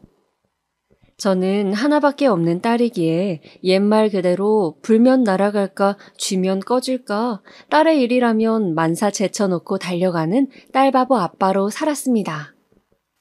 다행히 딸은 엄마의 부재에도 밝고 건강하게 쑥쑥 잘 커주었어요. 열심히 딸을 키우면서도 저도 은행에서 점점 직급이 올라갔습니다. 딸이 고등학생일 무렵 저는 부지점장을 달게 되었죠. 딸은 어릴 때부터 책을 많이 읽어서인지 엄마들이 신경 써서 학원도 보내고 과외도 보내는 다른 아이들 못지않게 공부를 잘했습니다. 가끔 엄마와 팔짱을 끼고 옷을 사러 가거나 목욕탕 가는 친구들을 부러워하긴 했지만요. 그럴 때면 딸은 자신은 결혼하면 꼭 딸을 낳아서 엄마랑 같이 데이트 못한 한을 풀겠다면서 저에게 웃으며 말하곤 했죠. 딸이 대학 입시를 치를 무렵에는 수시가 점점 활성화되던 시기였어요. 딸은 내신 성적이 좋았는데 마침 학교의 수시 전략을 잘 짜기로 유명한 선생님이 계셔서 본인의 성적보다 더 좋은 대학에 붙게 되었습니다. 무려 서울대 약대를요. 저는 딸이 서울대를 붙었다는 사실이 믿기지 않았습니다. 항상 전교 1등만 하던 것은 아니었고 그냥 전교에서 상위권이었는데 생활기록부며 농어촌 전용 적용지역에 집이 있었던 것 등 몇 가지 유리하게 반영된 점이 있어 가능했다고 담임선생님께서도 자랑스러워 하셨어요. 저는 딸이 우리나라에서 가장 이름난 대학에 가게 되어서 너무너무 기쁘면서도 일 때문에 제가 서울에 갈 수는 없어 혼자 보내는 것이 마음 아팠습니다. 걱정하는 저에게 딸은 씩씩하게 말하더군요. 아빠, 내가 열심히 해서 꼭 약사 돼서 아빠 호강시켜줄게요. 엄마 없이 나 키우느라 정말 고생 많았어요. 사랑해요. 저는 딸이 너무 고맙고 또 예뻤어요. 마음 같아서는 그냥 집 근처 좋은 대학을 가면 안 되냐 말리고 싶었지만 또 우리나라 최고 대학을 나온다면 딸아이의 인생은 나와는 좀 더 다르겠지 하는 생각도 들었답니다. 그래서 결국 저는 서울로 딸을 보내고 말았죠. 처음 며칠은 딸을 떠나보내고 너무너무 외로웠지만 시간이 지나니 오히려 제 시간도 많아지고 홀가분하기도 했어요. 가끔 전화를 하면 딸은 딸대로 서울이라는 큰 도시의 문물을 즐기면서 새로운 세상에서 많은 것을 보고 배우고 있다고 잔뜩 신나는 목소리였습니다. 그리고 방학만 되면 신나서 제 선물을 이것저것 사들고 내려오곤 했죠. 그렇게 딸이 서울대에 입학하고 2년을 마친 때였어요. 어느 날 딸에게 전화가 왔습니다. 여보세요? 딸내미 잘 있어? 별일 없지? 불길하게도 수화기 너머의 딸은 대답이 없었습니다. 그러고 보니 요즘 좀 전화가 뜸했던 것 같다는 생각이 머리를 스치고 지나더군요. 여보세요? 지연아, 듣고 있어? 한참 만에 들려온 딸의 목소리는 잔뜩 가라앉아 있었고 갈라져 있었습니다. 아빠 보고 싶어. 저기 서울로 지금 좀 오실 수 있어요? 아빠가 너무 보고 싶은데 내가 갈 수가 없어요. 저는 뭔지 모를 불길한 예감들을 떨치며 그 길로 차를 몰고 4시간이나 되는 거리를 달려 딸의 자취방으로 갔습니다. 가는 동안 여러 가지 잡생각과 걱정이 몰아쳤지만 지금은 그저 어쨌든 큰일이 있었다면 멀쩡히 전화를 하지 못했을 거라고, 최소한 어디를 크게 다친 것은 아닐 거라며 위로를 했어요. 사실 딸은 이상하게 이번 겨울방학에는 집에 오지 않고 3학년 준비를 하겠다고 했습니다. 취업 준비도 미리 하려면 토익 학원도 다녀야 하고 이것저것 할 일이 많다고 하더라고요. 저는 그 말을 믿고 내심 섭섭했지만, 그래, 취직 준비를 요즘은 3학년부터 한다더라. 바쁜데 어쩌겠니? 그냥 다음에 아빠가 한번 서울 갈 일 있으면 들르마.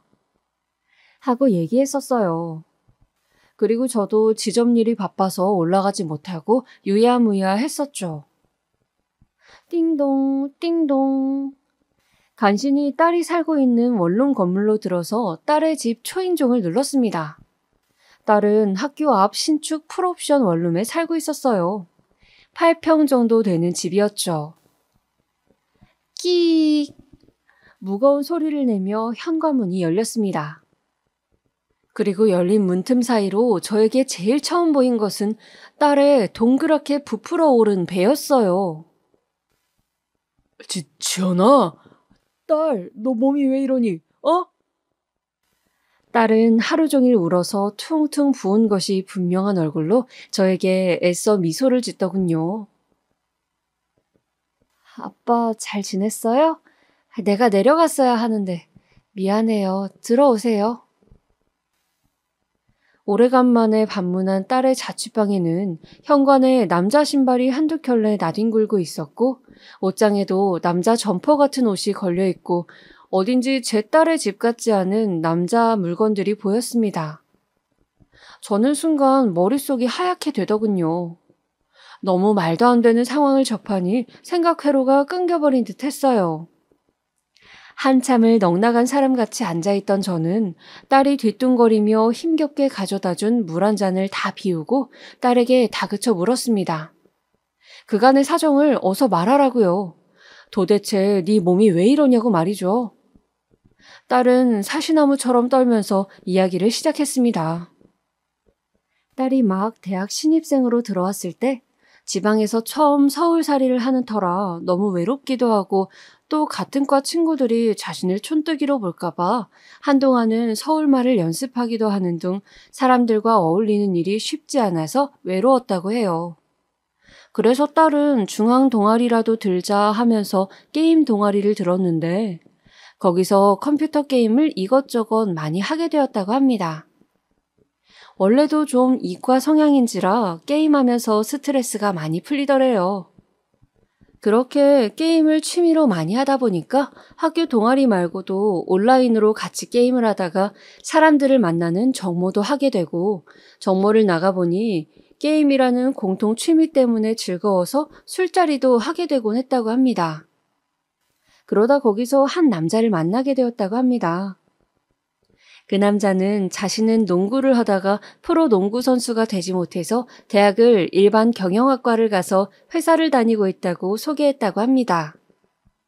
키도 크고 눈썹이 진한 훈남 외모의 그 청년에게 제 딸은 호감을 느꼈대요. 나와 다르게 뭔가 세련된 사람 같다는 생각을 하면서요. 몇 번을 만나 게임도 하고 같이 맥주도 마시고 하면서 제 딸은 더욱 그 사람과 친밀해졌습니다. 함께 맛있는 것을 먹고 하다 보니 서로 연애를 하기로 얘기가 되었고 계속 밖에서 만나다 보니 그 사람을 자취방에도 들이게 되었다고 했습니다.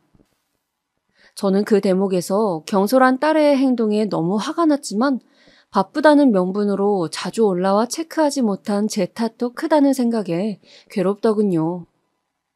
그 사람은 회사 일을 하다가 한 번씩 피곤하다고 와서 자고 가기도 하고 일요일에 딸의 집에서 간식을 만들어 먹기도 했다고 합니다. 그때는 세상을 다 가진 것처럼 바보같이 그 사람에게 빠져서 지냈다고 딸은 울면서 이야기를 하더군요. 그런데 그렇게 지내던 어느 날 우연히 화장실을 간 그 사람 핸드폰에 전화가 오는데 전화를 전해주려다 딸은 그만 실수로 통화 버튼을 눌렀다고 합니다. 여보, 오늘 언제 온다고 했지? 저녁 해야 돼? 수화기 너머로 다정한 여자의 목소리가 들렸다고 합니다. 그리고 확실치는 않지만 아기 웅얼거리는 소리도요. 딸아이는 너무 충격을 받아서 그만 핸드폰을 떨어뜨리고 말았대요. 그리고 화장실을 나온 그 사람에게 따져 물었답니다. 오빠, 방금 전화 오던데 누구야? 저녁 해야 되냐고 묻던데. 부탁인데 솔직하게 말해줬으면 좋겠어. 남자는 자신을 뚫어져라 노려보며 추궁하는 제 딸의 눈을 보면서 자신이 사실은 유부남이라고 고백했다 하더군요. 갓 돌이 된 아기가 있다고. 삶이 너무 지쳐서 게임 정모라도 나가면 활력이 생길 것 같아서 나갔는데 너에게 반해버렸다고. 그래서 유부남이라고 하면 상대를 안 해줄까봐 이런 일을 저질렀다고요. 딸은 당장 나가라고 소리를 지르며 그 남자를 쫓아내고 이별을 고했다고 합니다. 딸의 인생의 첫 연애이자 첫 이별이었죠. 그리고 그 후로 입맛도 없고 구역질도 나는 것 같아서 한동안 식음을 전폐하다가 이상하게 그 후에는 또 입맛이 돌아서 내가 실현당하고 이제 다시 회복을 하나 봐 하면서 입맛도 는 대로 먹고 싶은 것을 마음껏 먹었다고 해요. 그러다 보니 살이 5kg 이상 단기간에 확 붙으면서 뭔가 나른하고 모든 일에 기력이 딸리는 느낌이 들었다고 합니다. 특히 뱃살이 너무 쪄서 바지도 맞지 않고 불편해서 같은 과 친구가 효과 좋았다고 하던 다이어트 약을 처방해준다는 병원을 방문했는데 의사는 이런저런 증상들을 듣더니 고개를 갸웃하고는 일단 소변 검사를 해보자고 했대요. 염증 수치 같은 것을 체크해봐야 된다고요. 딸은 그렇게 소변 검사를 하고 임신이라는 청천벽력 같은 소리를 들었다고 합니다. 여자였던 의사 선생님은 임신이고 입덧 증상이 있었던 것으로 보아 개월이 좀 된 것 같으니 어서 산부인과를 가서 정확하게 몇 주나 되었는지 확인을 해보라고. 생리주기 체크 안 하냐고 자기 일처럼 안타까워 하셨다고 해요. 제 딸은 고등학생 때 입시 준비를 하면서 생리불순이 심해서 굉장히 불규칙하게 생리를 했었거든요. 제 아내도 그랬기 때문에 저도 석류다 뭐다 좋다는 것을 챙겨 먹였고요. 그런데 그 불규칙한 주기 때문에 딸은 자신이 임신했다는 것도 모른 채로 몇 개월을 지내왔던 것입니다. 마침 입덧으로 살이 쪄서 난생 처음 뱃살이 찌니 불편한가 보다라고 배가 조금 나온 것도 별스럽지 않게 여겼던 거예요. 저는 기가 차서 할 말이 없었습니다. 뱃살이 찐 것과 임신한 것을 헷갈리다니. 아무튼 정신이 번쩍 든 딸은 그 길로 허둥지둥 산부인과를 찾아갔다고 합니다. 그리고 임신 3개월이라는 진단을 받았는데 그 남자의 아이가 틀림없어서 정말 싫었지만 어쩔 수 없이 그 사람과 연락을 했다고 합니다. 사실 아이를 낳을 수 없으니 지우겠다는 이야기를 하려고 전화를 한 것인데 그 사람은 제 딸에게 그동안 보고 싶었다면서 한 번만 만나서 우리 이야기를 다시 하자고 제 딸을 설득했대요.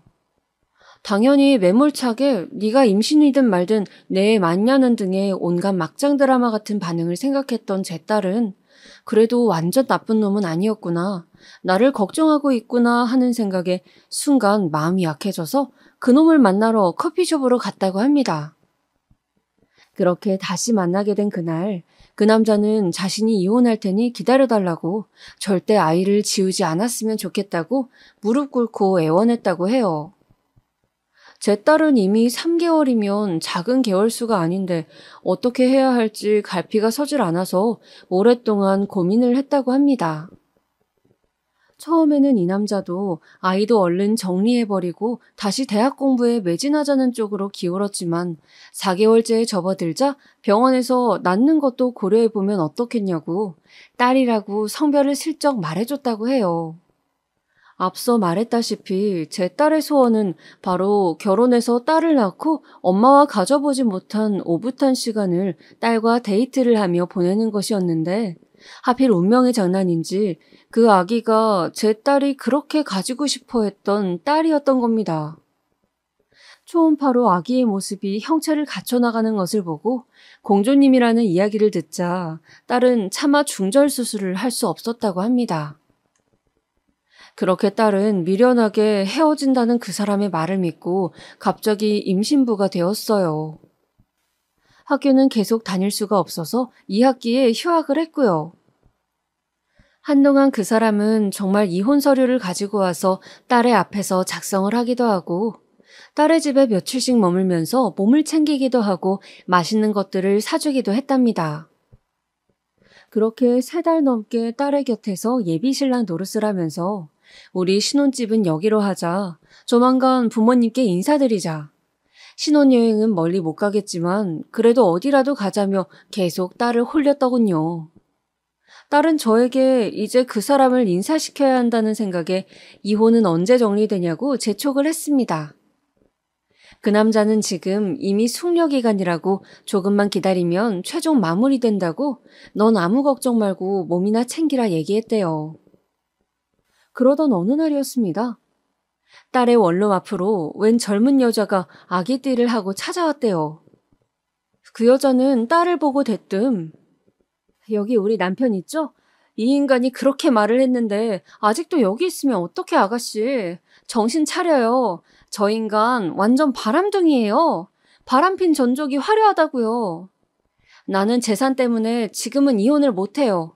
그러니까 아가씨가 물러나세요. 다짜고짜 여자는 그런 말을 남기고 딸의 집에 같이 있던 그 남자를 끌고 가버렸다고 합니다. 남자는 다시 연락이 와서 지연아, 내가 꼭 정리할 테니 기다려. 그동안 우리 아기 잘 있을 거라고 믿을게. 사랑해. 내 사랑은 오직 너뿐이야. 꼭 기다려줘. 하며 전화를 끊었다고 합니다. 딸은 혼란스러웠지만 1달 정도를 더 기다려봤대요. 그런데 그 후로 남자는 연락이 되질 않아서 딸은 속은 것이 아닐까 미칠 지경이 되어서 사방으로 남자를 찾아다녔다 합니다. 남자가 다닌다고 말한 회사로 찾아가 보기도 하고 산다고 한 동네 집 앞에 가서 수소문해 보기도 하면서요. 그런데 그날 이후 남자의 흔적은 모두 사라지고 어디 멀리로 이사를 간 것인지 전화도 불통이 되고 행방이 묘연해졌다고 합니다. 딸은 긴 이야기를 마치고 울면서 저를 보면서 말했습니다. 아빠, 내가 아빠가 놀랄까봐 혼자 잘 수습해보려고 했는데 알고 보면 나쁜 사람 없다던 아빠 얘기를 내가 믿고 그 사람이 이혼할 거라고 생각한 게 너무 순진했나 봐. 차라리 임신 초기에 아빠한테 말했다면 좋았을 텐데. 난 진짜 헛똑똑이인 것 같아. 이제 6개월이나 됐는데 어떡하지? 저는 그 길로 딸을 산부인과로 데리고 갔습니다. 아기는 안 되었지만 내 딸의 인생을 망칠 수는 없었어요.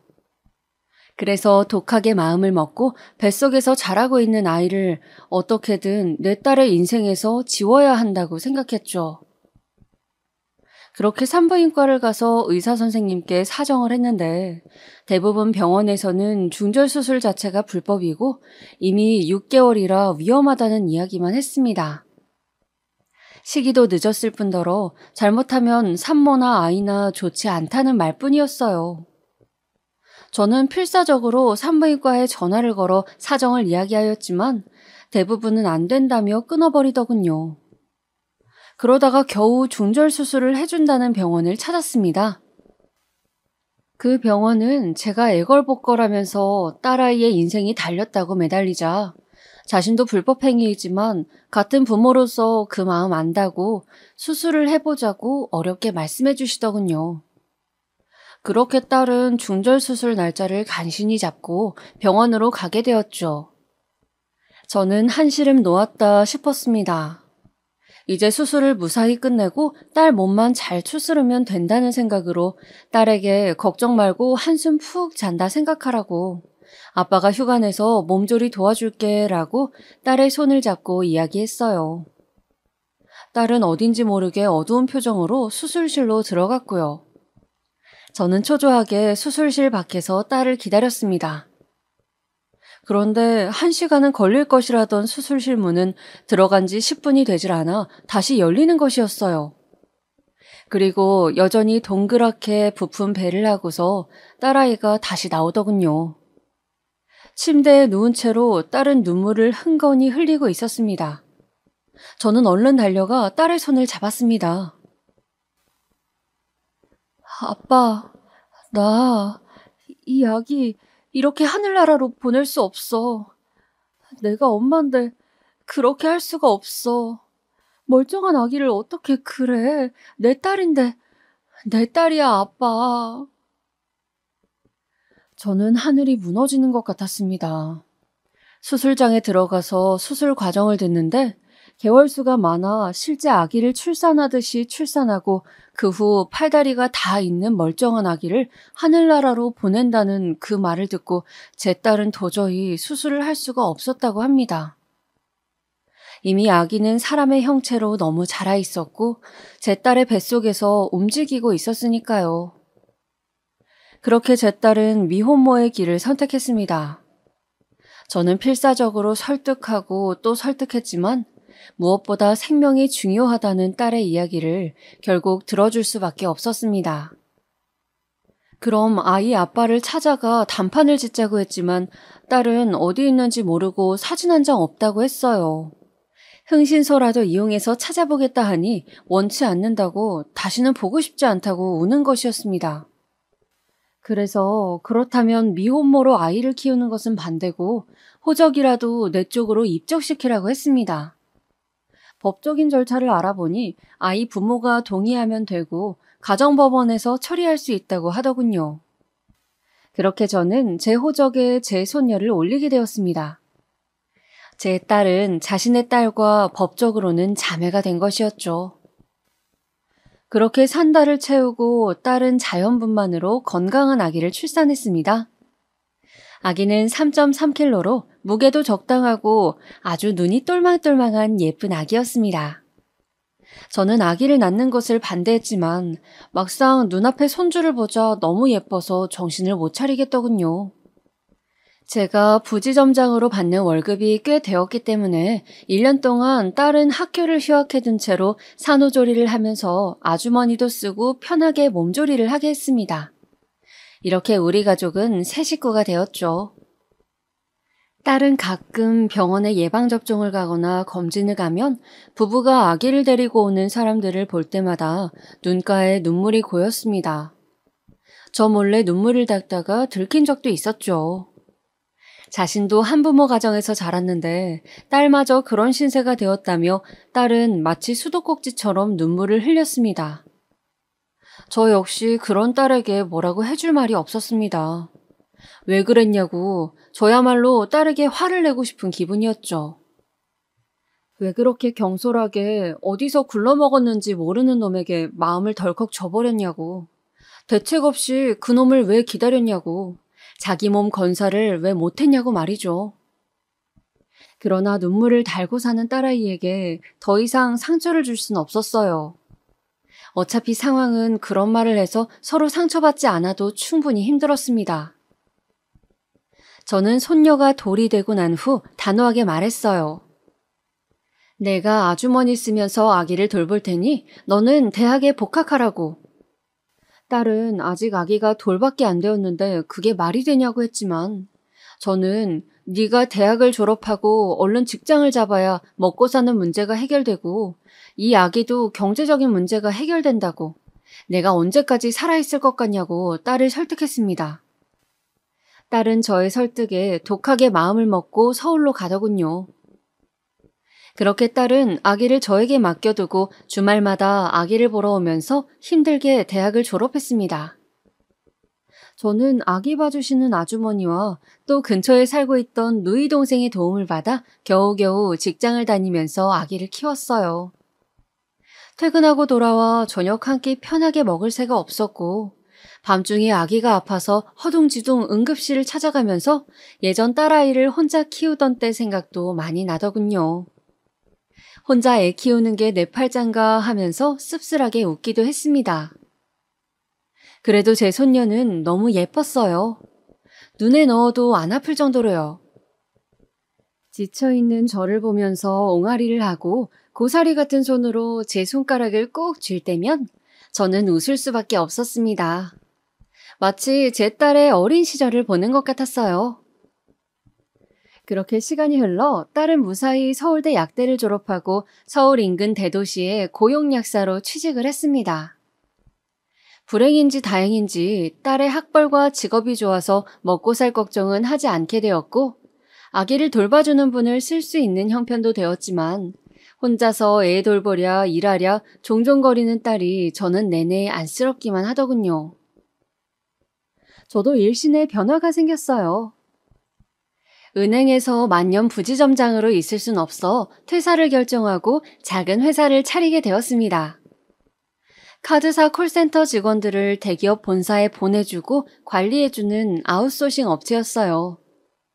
아무래도 서울 부근에서 차리는 것이 맞아 저도 서울 쪽으로 이주를 하였습니다. 모두 정직원이었던 제 젊은 시절과는 달리 IMF 이후로 기업들은 자회사나 도급사를 끼고 상담 업무를 하게 되었으니까요. 저는 고졸 이상의 학력을 가진 상담 업무를 하는 직원들을 교육시키고 관리하는 회사의 대표가 되었습니다. 그렇게 우리 세 가족은 안정을 찾아갔어요. 딸애는 일이 고되어도 집에 와서 손녀의 얼굴만 보면 행복해하며 웃었습니다. 사실 유치원을 졸업하고 학교에 가고 아이가 클수록 아빠의 부재를 어떻게 설명할지, 할아버지 딸로 호적에 들어가 있는 것은 어떻게 이야기를 할지 벌써부터 걱정이 되었습니다.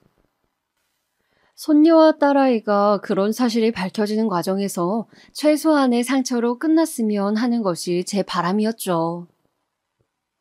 제 회사는 직원이 늘어 더 확장을 했습니다. 저는 은행 재직 시절 알던 인맥들이 있어 일을 따내기가 쉬웠고 콜센터 직원 고용 계약을 원하는 대기업들이 많았습니다. 저는 기존의 관리자로 일을 쳐내기에는 너무 일이 과도함을 느껴서 새로 관리직을 몇 명 채용하기로 했습니다. 채용을 위해 면접을 보게 되었는데 그중 인상 깊은 친구가 있더군요. 큰 키에 사람 좋아 보이는 훈훈한 인상이었습니다. 운동선수라고 해도 좋을 정도로 덩치가 좋았어요. 물어보니 고등학교 때까지 운동선수 경력이 있다고 하더군요. 지금은 평범하게 카드사에 입사해서 일한 지 오래되었고 두 아이의 아빠로서 책임감을 가지고 일하겠다는 포부를 밝혔습니다. 면접을 보면서 저도 손녀가 있다고 너무 이쁘다고 하자 그 젊은이는 자신도 딸과 아들이 있는데 너무 예쁘고 사랑스럽다고 벌써 손녀가 있으셔 좋으시겠다고 하더군요. 저는 그 친구에게 매니저라는 직함을 주고 김 매니저라고 부르며 친하게 지냈습니다. 카드사 본사의 경력이 오래되어서인지 일도 깔끔하게 잘하고 은행 쪽 업무가 더 잔뼈가 굵었던 저보다 오히려 업무적으로 도움받을 일도 많이 있었어요. 김 매니저와 저는 한 번씩 술도 한잔 하는 정도로 친해졌습니다. 업무 이야기도 하고 서로 사는 고충을 이야기하며 저는 그렇게 정을 쌓아갔죠. 그는 아내 이야기를 하면서 자식들과 행복하다고 하면서도 자신이 사실 여자를 좋아한다고 고백하더군요. 놀라서 무슨 소리냐고 하자 그런 거 있잖아요. 왜 아내처럼 소중하고 그런 건 아닌데 한 번씩 연애의 짜릿함을 느껴보고 싶은 그런 욕망이 있다고 하더라고요. 실제로 몇 번 데이트도 하고 그랬다고요. 저는 순간 제 딸의 인생을 망친 그 유부남이 생각나서 화가 치밀어 올랐습니다. 그래서 저는 김 매니저에게 술을 거나하게 먹고는 그런 식으로 부도덕하게 살지 말라고 소리를 질렀죠. 김 매니저는 제가 술에 취해 그런 줄로 생각하고 그냥 네네 하면서 저를 부축하더라고요. 저는 김 매니저의 그런 부분은 마음에 들지 않았지만 대놓고 딴 살림을 차리는 것도 아니고 내가 김 매니저 마누라도 아닌데 라는 생각으로 그 후에도 적당히 친하게 지냈습니다. 일요일이면 함께 등산도 가고 하산하면서 막걸리에 파전을 걸치기도 하고요. 그런 시간들이 새로운 활력이 되는 것 같았어요. 한동안 제가 그렇게 얼굴에 혈색이 돌자 딸이 저녁을 먹다가 묻더군요. 아빠, 요즘 무슨 좋은 일 있어요? 얼굴이 좋아 보이세요. 아빠가 요즘 부하 직원 중에 굉장히 친해진 직원이 있거든. 그 녀석이랑 술도 한잔하고 등산도 하고 하니 하루하루 즐겁고 재미있더구나. 딸은 기뻐하면서 그럼 아빠랑 친한 그 직원분 언제 저녁 식사에 초대하라고 어떤 분인지 궁금하다고 하는 것이었습니다. 아빠랑 그렇게 친하다는데 한번 식사 대접을 하고 싶다는 거였어요. 저는 딸이 그렇게까지 이야기를 해주니 더 신이 나서 지난 일요일 같이 등산을 가서 찍은 사진을 보여주었습니다. 봐봐, 여기 연두색 등산 점퍼 입은 친구? 이 친구가 바로 김 매니저야. 일도 잘하고 굉장히 좋은 친구야.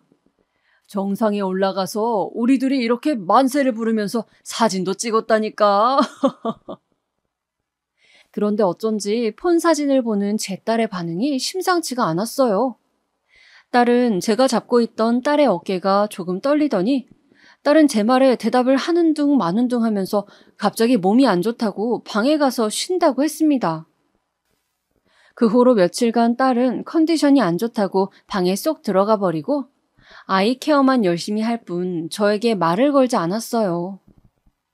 저는 딸이 갑자기 왜 저러나 싶었지만 무슨 일이든 있다면 이야기해주겠지 싶어서 기다려보기로 했습니다.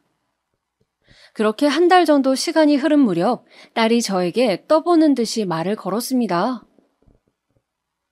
아빠, 그때 그 김 매니저라는 분하고 잘 지내고 있어? 그 친구 잘 있지.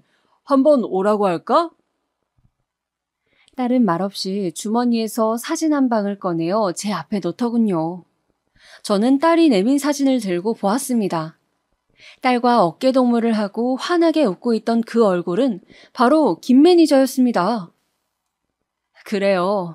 그 인간이 바로 내 딸을 미혼모로 만들고 내 손녀를 아비 없는 자식으로 만든 채 자취를 감추어버린 그 인간이었던 겁니다. 저는 너무 놀라서 딸에게 이 사람이 네 남자친구였던 그 새끼냐고 사진 한 장 없다고 하지 않았냐, 이름이 뭐냐고 물었어요.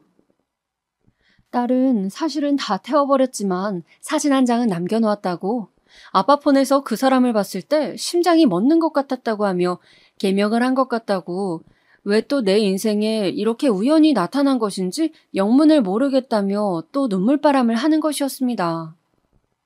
겨우 잊으려 애쓰며 살고 있는 우리 앞에 그 자식은 또 이렇게 드라마틱하게 나타났습니다. 저는 이것이 하늘이 저에게 준 기회라 생각했어요. 복수할 기회 말이죠. 어떻게 하면 이 자식의 인생을 내 딸이 겪은 그 몇 배 이상의 고통 속으로 들어가게 할 수 있을지 궁리를 해보았습니다.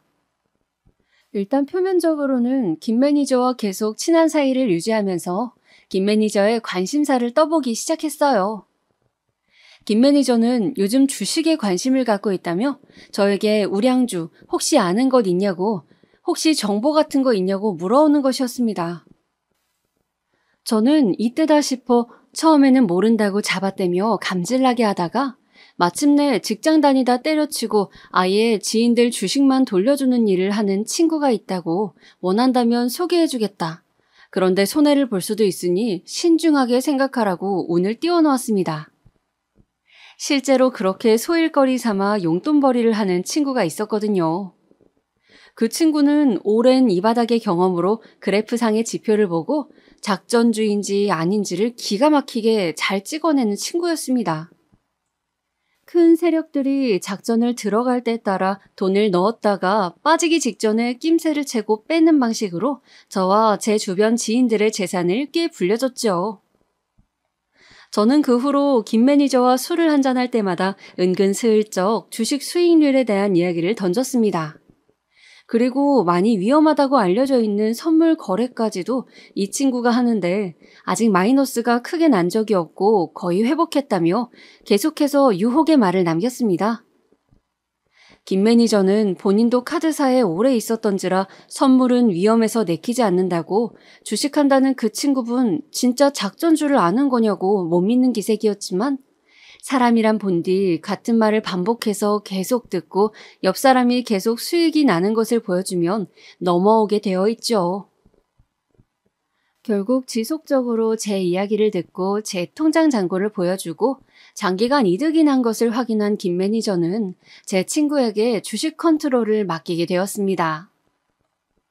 처음에는 경계 모드로 1,000만 원 정도를 넣더니 6개월 이상 10에서 20% 이상의 수익이 나자 아파트 청약이 당첨되어 잔금을 치려고 모아둔 2억의 대부분을 몽땅 밀어넣으면서 과감하게 투자하더군요. 저는 제가 이렇게 이야기한 것에 흔들려 자신의 재산의 대부분을 주식에 밀어넣는 그의 모습을 보면서 이것이 하늘이 너에게 주는 천벌이라고 생각했습니다. 내 딸 눈에 눈물 나게 한 이상 나 역시 니놈 눈에 피눈물을 받아내야겠다는 생각이었어요. 그래서 친구에게 일부러 작전주 다 빠지고 한 템포 늦게 눈치채지 못하도록 조금씩 손해를 보게 해달라고 부탁했습니다. 친구는 처음에는 내키지 않아 했지만 제 딸과 저의 사정을 듣고 그 원수가 그놈이라는 것을 알자 티 안 나게 협조해주기로 했습니다. 저는 그에 응당하는 제 자산관리 등의 일을 그 친구에게 더 주기로 했고요. 포커페이스를 유지하면서 계속 친하게 지내려니 역겨웠지만 저는 그놈에게 화끈하게 복수할 그날을 기다리면서 표정을 유지했습니다. 처음에 수익률이 잘 나자 김 매니저는 무척 고마워하더군요. 자신이 코인에 투자했다가 손실을 봤는데 안 그래도 처가 돈까지 끌어쓴 터라 아내에게 할 말이 없었는데 그걸 다 상쇄할 수 있을 수익을 대표님 덕분에 얻게 되었다며 고급 정보를 줘서 고맙다고 저에게 술까지 사더군요. 그리고 드디어 복수의 그날이 왔습니다. 여보세요? 대표님, 지금 주식 보셨어요? 주가가 갑자기 너무 휘청거리는데요. 그러게 말이야. 자네 그런데 박 사장은 뭐라던가? 박 사장님은 기다리라고만 하시던데요. 조금 더 있어야 한다고. 그런데 지금 손실이 70% 다 되어가는데 괜찮을까요, 이거? 일단 나는 박 사장 말대로 기다려보려고 하네. 자네도 좀 기다려보게나. 겪어보면 나쁜 사람이 어디 있나? 박 사장 말을 믿어야지. 그동안 이득 보게 해준 것도 있는데 우리가 경거망동하지 말고 기다려봅세. 저는 태연하게 기다려보자는 말만 반복하면서 전화를 끊었습니다. 제 딸에게 지옥 같은 시간을 기다리라는 말로 달래며 사라진 그놈 역시 애간장이 타는 기다림의 고통을 겪기를 바라면서요. 곧 또 전화가 울리더군요. 대표님, 그런데 지금 주가가 너무 안 좋습니다.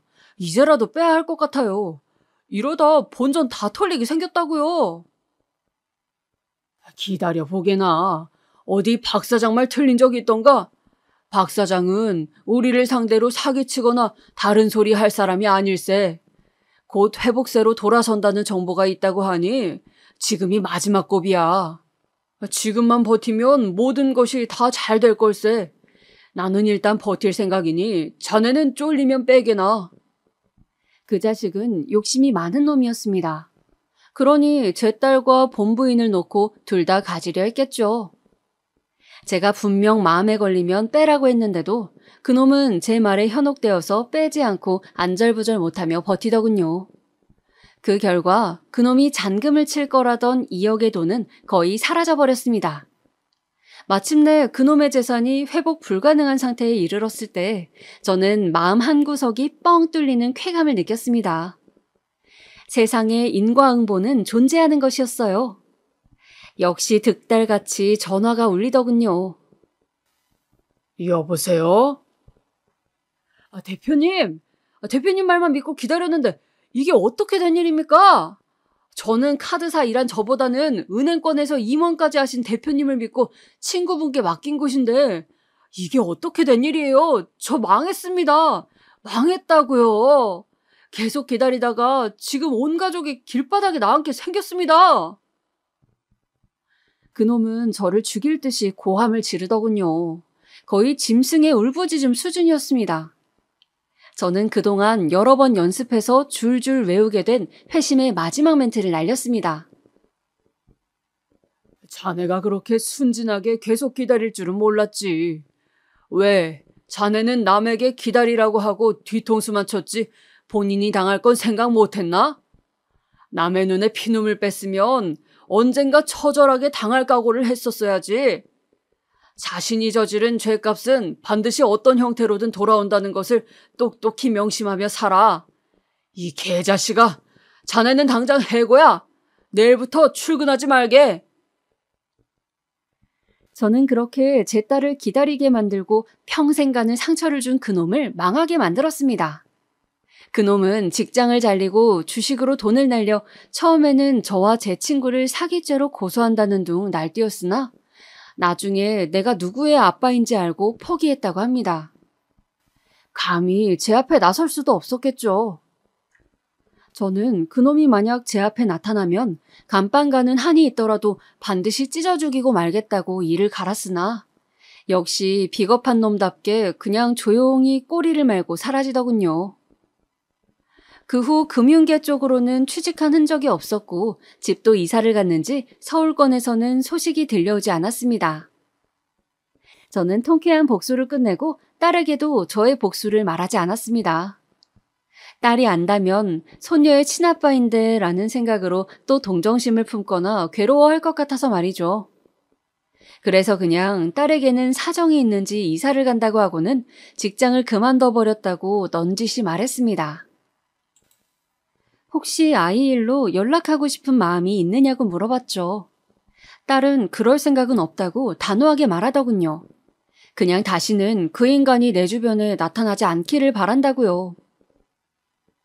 그렇게 저는 딸과 손녀에게 영원히 말할 수 없는 비밀을 가슴에 품고 오늘도 살아가고 있습니다. 그날 이후 제 좌우명은 인과응보가 되었네요. 비교적 편안한 노후를 보내고 있는 요즘 저는 누구에게라도 작은 죄도 짓지 않으려 애쓰며 삽니다. 반드시 잘못한 만큼 돌아온다는 것을 저는 믿고 있기 때문이죠. 여러분, 제 가슴속 이야기를 들어주셔서 감사합니다.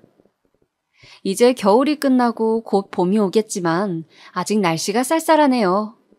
코로나 조심하시고 즐거운 하루 보내시길 바랍니다.